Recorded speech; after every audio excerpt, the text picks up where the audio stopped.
أهلا فيديو جديد. طبعا انت داخل الفيديو علشان تعرف حاجة واحدة، وهي ليه كأس العالم مشهور قوي كده. اكيد الإجابة دي موجودة عندي، بس انا مش هقولها دلوقتي، هقولها بعد الانترو. النهاردة جيت عشان أسأل كأس العالم واقول له انت ازاي كده.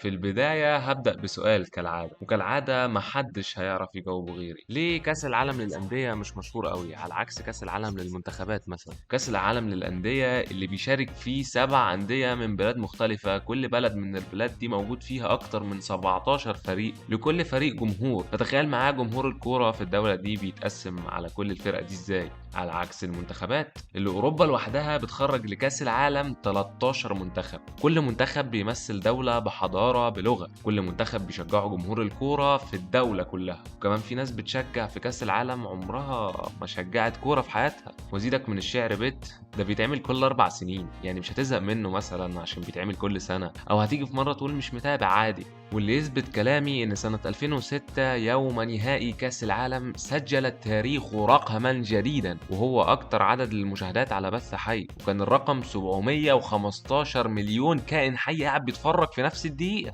أنا الرقم لحد دلوقتي بيعميني لما أبص عليه، الرقم بيشع ضوء وحرارة. فتخيل معايا كده بطولة بيشارك فيها 32 منتخب، 32 شعب، 32 حضارة بلغة وعادات وتقاليد، بيجتمعوا تحت شعار واحد، وهو كاس العالم للمنتخبات. انا كعمر اشعر، بس في حاجة كل مرة بننساها، وهي اننا نسأل كاس العالم انت ازاي كده. كاس العالم اللي عمله جول ريمي الفرنسي، واللي بدأ سنة 1930 وفضل شغال على منوال 4 سنين بين كل كاس وكاس، لحد ما توقف سنة 42 وسنة 46، بعد ما حصلت حاجة فضلت وهتفضل مخلدة في تاريخ البشرية كنقطة سوداء في وسط صفحة من الدماء، وهي الحرب العالمية الثانية. بعدها كمل لحد اللحظة اللي أنا بتكلم فيها دلوقتي من غير توقفات خالص، مرورا بلحظات تاريخية هتفضل موجودة في التاريخ، زي هدف مجدي عبد الغني مثلا في كأس عالم 90، وهدفين صلاح في 2018. ده التاريخ المحلي الفقير